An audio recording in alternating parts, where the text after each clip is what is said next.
Muy buenas tardes, bienvenidos de nuevo a Negocios Televisión, bienvenidos al espacio informativo. Miramos de nuevo a todas las últimas horas, a toda la actualidad, por supuesto, fijándonos en los últimos ataques que han tenido lugar por parte de Irán, en este caso en Pakistán. Analizaremos, les contaremos también la última hora del conflicto que está teniendo lugar en Ucrania, las palabras de Vladimir Putin después de que hayan alcanzado la segunda ciudad más grande de Ucrania. Precisamente hablando de Ucrania, por supuesto, les contaremos la última hora con el foco puesto en las palabras del ministro de Exteriores ucraniano, Dmytro Kuleba, que está haciendo declaraciones importantes en las últimas horas. Empezamos poniendo el foco en Irán, que ha llevado a cabo este martes un ataque contra 2 cuarteles del grupo extremista suní de Yais al-Adel, considerado como organización terrorista por Teherán en la provincia de Baluchistán, en el suroeste de Pakistán. Según ha recogido la agencia de noticias Tasnim, los 2 cuarteles han sido demolidos gracias a la combinación de misiles y drones. El objetivo de las fuerzas iraníes era la zona de Kousab, conocida por ser uno de los mayores centros de militancia del grupo.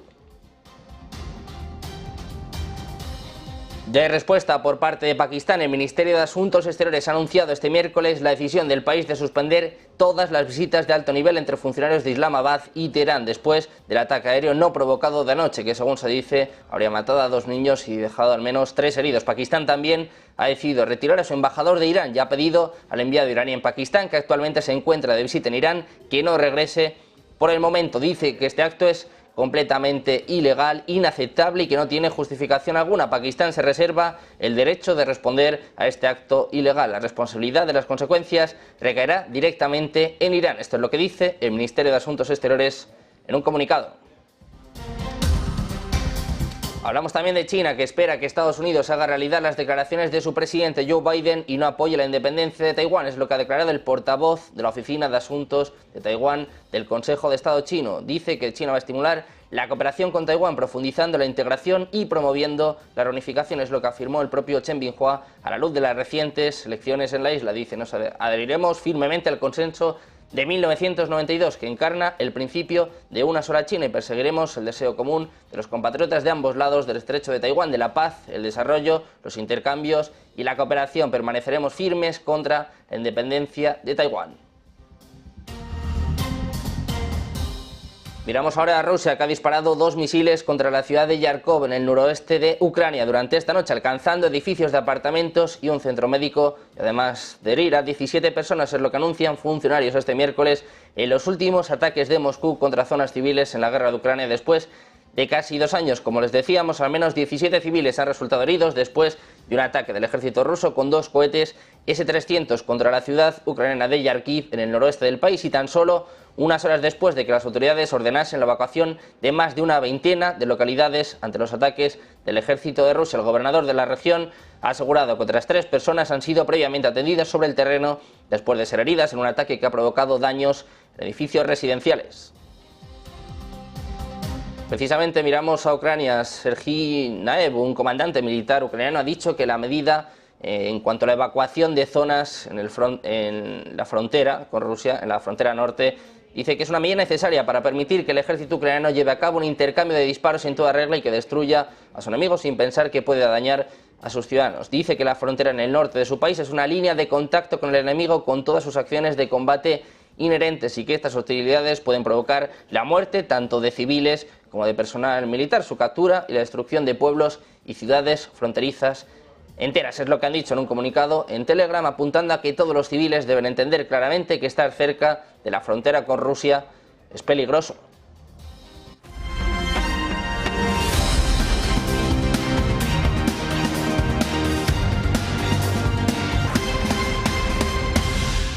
Muy buenas tardes, bienvenidos de nuevo a Negocios Televisión, bienvenidos de nuevo al espacio informativo. Miramos a toda la actualidad, a todas las últimas horas, y empezamos fijándonos en el Mar Rojo, donde Estados Unidos continúa en su contraataque contra los milicianos hutíes, los grandes aliados de Irán. Las fuerzas estadounidenses han atacado y destruido 4 misiles balísticos antibuque hutíes. Según el Comando Central, estos misiles estaban preparados para ser lanzados desde áreas de Yemen y presentaban una amenaza inminente tanto para los buques mercantes como para los de la Armada estadounidense en la región. Los ataques con drones se han producido después de que 2 barcos comerciales en el Mar Rojo fueran alcanzados por misiles en el espacio de 24 horas. Esta última acción estadounidense se ha producido cuando la administración Biden busca equilibrar la necesidad de disuadir nuevos ataques en el Mar Rojo por parte de los hutíes, con su deseo de evitar una guerra más amplia en Oriente Medio. John Kirby, portavoz del Consejo de Seguridad Nacional, ha reconocido que los ataques aéreos de Estados Unidos a gran escala no han detenido por completo los ataques hutíes y dice que no se lo esperaba. Apunta que han visto algunos ataques de represalia adicionales, eso sí, dice que de menor escala, por parte de los hutíes en los últimos días. Miramos ahora a Sullivan. En el Foro Económico Mundial en Davos, en Suiza, este martes, Jake Sullivan, asesor de seguridad nacional de la Casa Blanca, señalaba que desde Washington no buscan un conflicto regional. Lo escuchamos. Mucho más allá de ser un desafío regional, es un desafío mundial. Estamos hablando de una arteria vital del comercio internacional, un punto central del comercio marítimo internacional que ahora ha sido tomado al asalto. Hay cosas y países que no tienen nada que ver con Oriente Medio están siendo atacadas, más de 50 naciones en casi 30 ataques. Es una crisis a la que debe responder el mundo entero y, francamente, pese a las advertencias y los renovados bombardeos de Estados Unidos contra Yemen, los rebeldes hutíes atacaron este martes por segundo día consecutivo un buque comercial que navegaba por el Mar Rojo, unas acciones que prometen seguir llevando a cabo mientras preparan su respuesta contra Estados Unidos. Un misil lanzado por los insurgentes alcanzó el carguero griego Zogracia, que navega con bandera maltesa y se dirigía a Israel sin que el impacto causara heridos entre sus 24 tripulantes ni daños importantes en el barco. Miramos de nuevo a Estados Unidos, que está evacuando su base militar de Hemo, cerca del aeropuerto de la ciudad de Qamishli, en el noroeste de Siria, después de reiterados ataques de las facciones de resistencia islámica iraquíes. Es lo que informa la agencia de noticias iraní Tasnim. Esta base militar se considera una de las más importantes en Siria y están apuntando a una evacuación de la base militar estadounidense de Hemo, en la provincia septentrional siria de Hasaka, debido a los repetidos ataques de grupos de la resistencia islámica iraquí. La base de Hemo, situada a 4 kilómetros al oeste del aeropuerto de Qamishli, alberga a unos 350 soldados de Estados Unidos y es precisamente una de las más importantes que tiene en Siria. De acuerdo con los datos de la agencia, es un centro de adiestramiento donde el ejército de Estados Unidos entrena a los combatientes de las fuerzas democráticas sirias. Miramos ahora a Irán, que ha llevado a cabo este martes un ataque contra 2 cuarteles del grupo extremista suní de Jaish al-Adel, considerado como organización terrorista por Teherán, en la provincia de Baluchistán, en el sureste de Pakistán. Según ha recogido la agencia de noticias Tasnim, los 2 cuarteles han sido demolidos gracias a la combinación de misiles y drones. El objetivo de las fuerzas iraníes era la zona de Khousab, conocida por ser uno de los mayores centros de militancia de este grupo.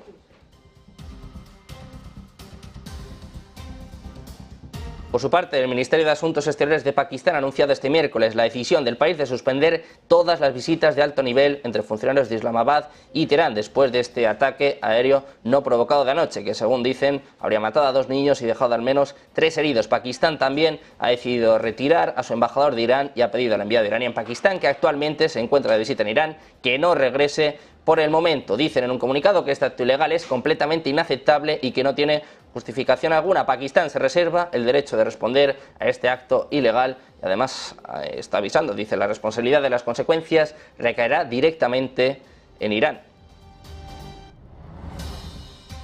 El ministro de Defensa iraquí también está anunciando que su país planea rescindir el acuerdo de seguridad con Irán después de los recientes ataques llevados a cabo por el cuerpo de la Guardia Revolucionaria Islámica en el Kurdistán iraquí. Es lo que ha informado este miércoles a la Villa Televisión. Dice que este bombardeo iraní en Kurdistán es condenado y rechazado categóricamente, que estos ataques son contrarios al acuerdo de seguridad con Irán, que puede ser suspendido. Es lo que ha dicho el propio ministro de Defensa iraquí después de los ataques aéreos que provocaron la muerte de al menos 4 civiles. Como saben, Irak también ha convocado a su embajador en Irán.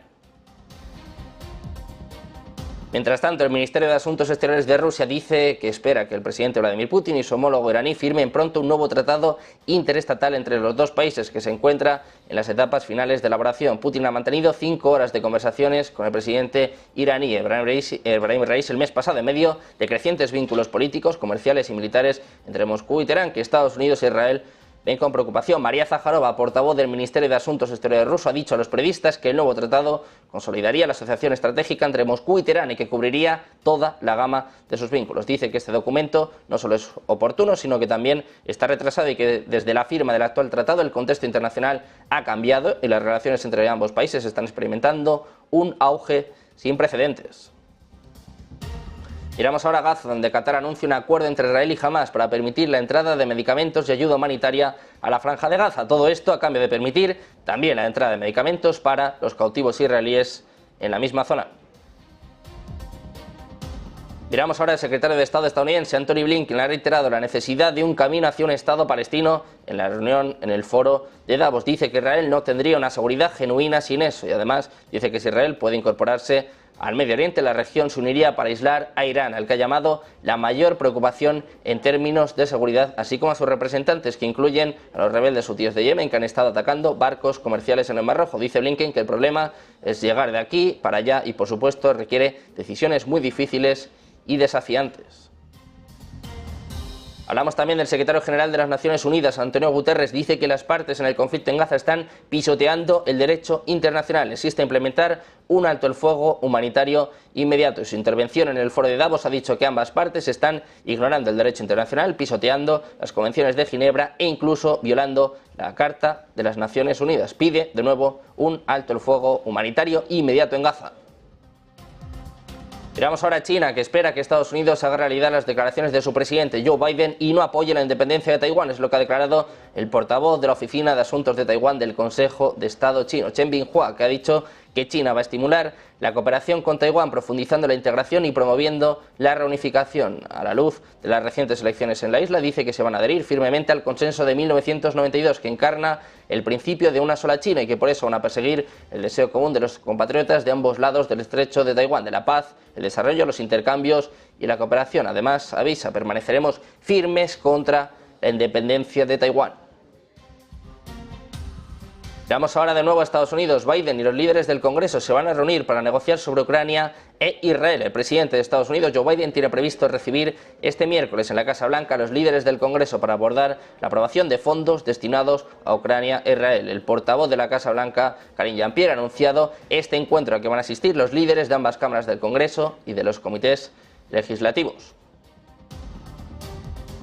Miramos de nuevo al presidente de los Estados Unidos, a Joe Biden, y en este caso también al canciller de Alemania, Olaf Scholz, que se han comprometido a seguir enviando ayuda financiera, humanitaria y militar a Ucrania en un contexto de incertidumbre por el bloqueo de esta asistencia por parte del Partido Republicano en el Senado estadounidense. Dice Scholz que tanto él como Biden están de acuerdo, que quieren continuar dando apoyo financiero, humanitario y militar a Ucrania.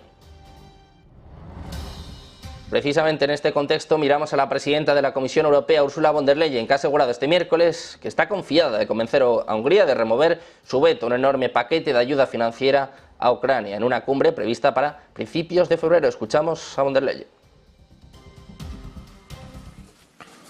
Hay 20.000 millones que siguen congelados, por razones que incluyen dudas en cuanto a los derechos LGTBI, la libertad académica y los derechos de asilo. Algunos por el mecanismo de condicionalidad. Seguirán estando bloqueados hasta que Hungría cumpla todas las condiciones. Mientras... Miramos de nuevo a Estados Unidos, miramos a las palabras que ha dicho el secretario de Estado estadounidense en Davos. Blinken dice: no lo veo. Esto es lo que habla sobre las perspectivas de un alto el fuego en Ucrania. Dice Blinken: siempre estamos abiertos a ello, atentos a ello, porque más que nadie el pueblo ucraniano lo quiere. Pero dice Blinken: tiene que haber voluntad por parte de Rusia para comprometerse y negociar de buena fe, basándose en los principios básicos que han sido desafiados por su agresión, hablando de integridad territorial, soberanía e independencia. Escuchamos ahora a Blinken. Putin ya ha fracasado en su empeño. Querían borrar a Ucrania del mapa, eliminar su independencia y esto no lo han logrado. Y no van a tener éxito, no va a tener éxito. En segundo lugar, Ucrania no solo se ha enfrentado a esta agresión en el último año, ha recuperado más del 50% del territorio que había estado ocupado en febrero de 2022, en la última parte de este año. Pendientes de las palabras de Blinken, de estos datos que está aportando, que bueno, pues cada uno los puede comprobar, pero mientras tanto miramos al conflicto en Ucrania, donde Rusia exige la desnuclearización de Ucrania como requisito indispensable para un posible acuerdo de paz. La portavoz del Ministerio de Exteriores de Rusia ha aseverado este martes que para alcanzar un acuerdo de paz integral, justo y sostenible con Ucrania es necesario que Kiev se comprometa a llevar a cabo una desnuclearización que ya quedó fijada en los orígenes de su condición de Estado. A mediados de la década de los 90, los entonces presidentes de Rusia y Ucrania firmaron un pacto por el que Kiev accedía a eliminar el arsenal nuclear heredado de la Unión Soviética. Sin embargo, a día de hoy Moscú asegura que todavía queda armamento nuclear en territorio ucraniano.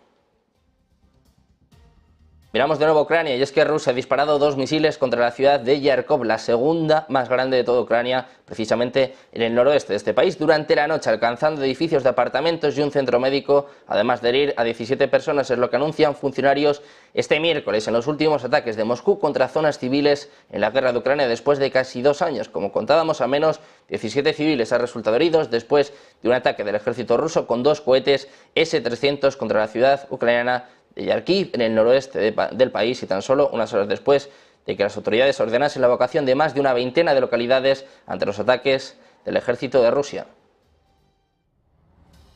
Miramos de nuevo a Rusia. Los sistemas de defensa antiaérea rusos han repelido hoy 2 ataques ucranianos con misiles y drones sobre la región de Belgorod, fronteriza con Ucrania, y que está siendo objetivo de los ataques durante las últimas semanas por parte precisamente de Ucrania. El primero de los ataques se produjo eso de las 2:40 hora de Moscú y se saldó con el derribo de 7 misiles Vilya y 4 drones de ala fija, es lo que señalan las autoridades en un comunicado en Telegram.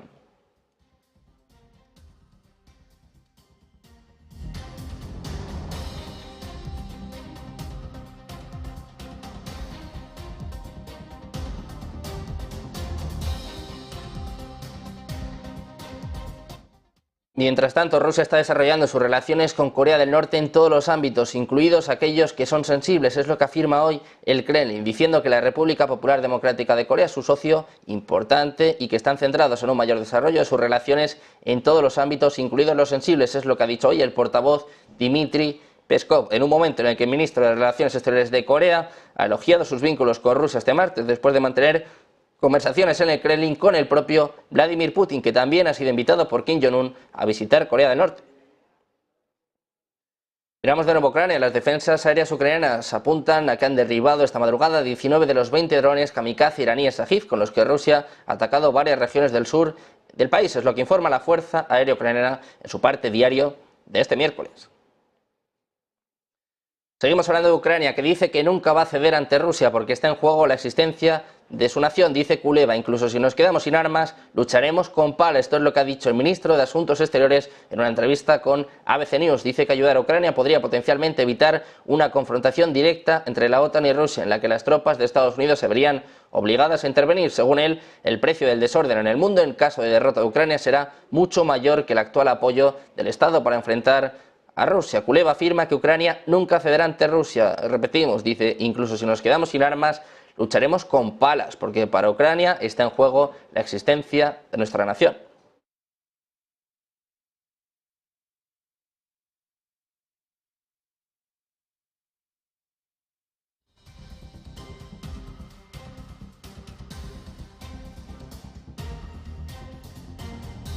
Seguimos mirando al ministro de Asuntos Exteriores de Ucrania, Dmytro Kuleva, con el que enseguida vamos a conectar, pero que dice que la prioridad de su país para 2024 es hacerse con el control de sus cielos, porque dice que quien controle los cielos definirá cuándo y cómo terminará la guerra. En un discurso ante el foro de Davos, Kuleva ha pedido paciencia a los principales partidarios occidentales de Ucrania. Insiste en que con el apoyo adecuado Ucrania podría salir victoriosa. Dice, estamos luchando contra un enemigo poderoso, un enemigo muy grande que no duerme y que lleva tiempo. Dice además, le derrotamos en tierra en 2022, les derrotamos en el mar en 2023 y estamos concentrados en derrotarles en el aire en 2024. Seguimos mirando a Ucrania. Sergei Nayev, un comandante militar ucraniano, dice que la medida de evacuar las zonas fronterizas en el norte para permitir que el ejército ucraniano lleve a cabo un intercambio de disparos en toda regla y destruya al enemigo sin pensar que pueda dañar a sus ciudadanos es imprescindible. Dice que la frontera en el norte de su país es una línea de contacto con el enemigo con todas sus acciones de combate inherentes y que estas hostilidades pueden provocar la muerte tanto de civiles como de personal militar, su captura, la destrucción de pueblos y ciudades fronterizas enteras. Es lo que ha dicho en un comunicado en Telegram, en el que avisa a todos los civiles deberían entender claramente que estar cerca de la frontera con Rusia es peligroso. Seguimos mirando a la actualidad en el conflicto de Ucrania y hablamos de que Vladimir Putin podría estar preparándose para una invasión de los estados bálticos después de afirmar que habían expulsado a los rusos étnicos. Es lo que está diciendo en las últimas horas un destacado grupo de expertos, en este caso eso sí estadounidense. La medida de Letonia y otros países, dice, afecta directamente a la seguridad rusa. Es lo que dice el Instituto para el estudio de la guerra. Dice además que de hecho Letonia ha dicho que los ciudadanos rusos deberían seguir el procedimiento general para obtener el estatus de residencia permanente en la Unión Europea antes de noviembre de 2023. Este instituto dice que, eso sí, no hay indicios de un inminente ataque ruso, pero añade, Putin puede estar estableciendo condiciones de información para futuras acciones agresivas rusas en el extranjero con el pretexto de proteger a sus compatriotas. Miramos ahora a Francia. Hablamos de Emmanuel Macron. El presidente francés ha anunciado este martes un nuevo suministro de armas a Ucrania, donde va a viajar en febrero, después de estimar que una victoria de Rusia cuestionaría la seguridad de Europa. Dice, no podemos ni debemos dejar que Rusia gane, porque entonces se pondría en entredicho la propia seguridad de Europa y de toda la vecindad de Rusia. Miramos ahora a la OTAN. El máximo funcionario militar de la OTAN ha exigido a los países de la alianza que emprendan una transición bélica. Dice, necesitamos una transformación bélica de la OTAN. Es lo que apunta el almirante Rob Bauer en una reunión de jefes militares en Bruselas. Dijo que la alianza debe adaptarse a una era en la que cualquier cosa puede suceder en cualquier momento. Una era en la que debemos esperar lo inesperado. Una era en la que debemos centrarnos en la eficacia para ser plenamente eficaces. Ojo, porque añade que Ucrania va a tener su apoyo todos los días venideros, porque el resultado de esta guerra puede determinar el destino del mundo. Miramos ahora al presidente polaco Andrzej Duda, que afirma que es imposible que Ucrania se una a la OTAN antes de que termine la guerra con Rusia, pero dice que el procedimiento podría iniciarse incluso en esta fase. Textualmente dice, Ucrania debería recibir una invitación a la OTAN, que iniciará el proceso de discusión de este tema en los parlamentos de los países miembros de la alianza. Dice que es muy importante para la moral de los defensores de Ucrania. Precisamente hablando de Ucrania, llega el momento de conectar con el ministro